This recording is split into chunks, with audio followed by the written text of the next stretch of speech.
Imagine hearing after midnight when a diesel's pulling through town with no one to appreciate it unless it makes some noise.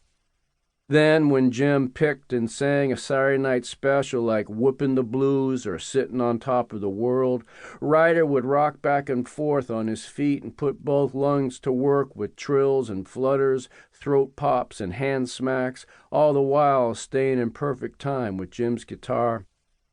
On songs like that, Loud Lars and the other men would come in from the kitchen with their beers and smoking cigars.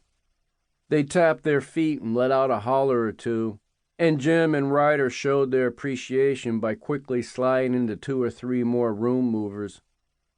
But with the blues, Leo noticed, you couldn't go too long without coming back to a slow one that either made you sweetly downhearted or else reminded you of when you were. After 1 or 2 of those, Don't Mistreat Me or All Alone blues, Lars and the others would either go back into the bright, smoky kitchen to finish their game, or else stub out their cigars, drain their beers, and call it a night.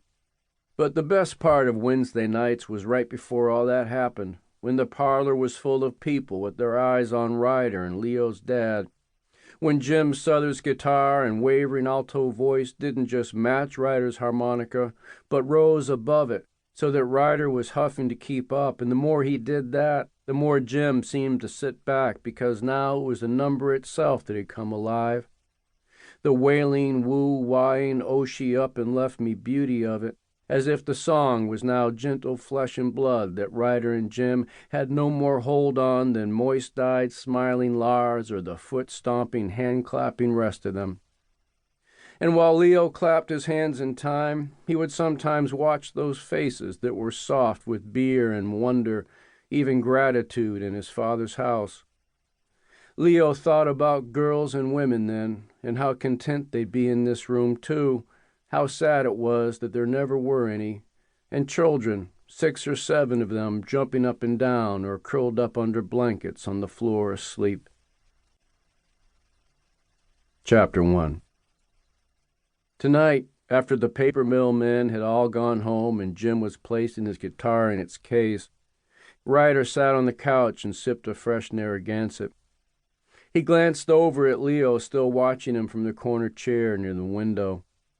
The only light in the parlor came from the kitchen, and when their eyes met, Leo looked away and swigged his warm Coke. "Heads up!" Leo caught it just as he saw it, a cool, metal-worn Marine band. "It's a C.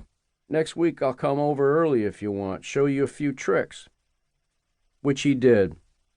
His Impala pulled into the yard just as Leo was in the kitchen sopping up the last drippings of clam chowder from his bowl with a slice of Wonder Bread.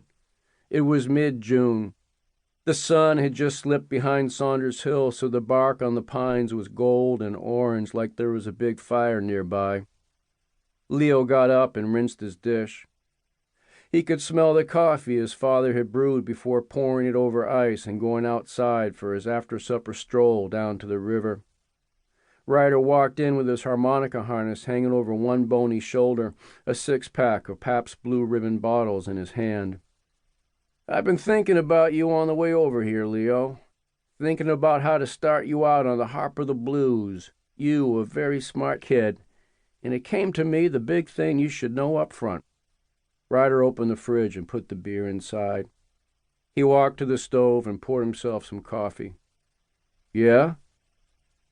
"You see, young buddy, the way I see it, there are thinkers in this world and there are feelers. Sometimes there's a little bit of both in one, but those fellows don't do much." Ryder sipped his coffee and looked at Leo. "You understand?" "Yep." "I was afraid of that." "What?" "That you'd get that concept right out of the chute. Thinkers are like that. Feelers take longer, but then they come up with a painting or a poem or a blues riff to show you what they see and hear." Leo shrugged. "But you play the blues like no tomorrow, and you just thought that all up." Ryder sipped his coffee. He looked at Leo over the cup. "All right, then, shit can by theory. But look, you have to start from scratch. When you play, you gotta feel something, not think it. That's all I'm saying. Now go get your harp before Larsmouth and the others show up at their piggy banks."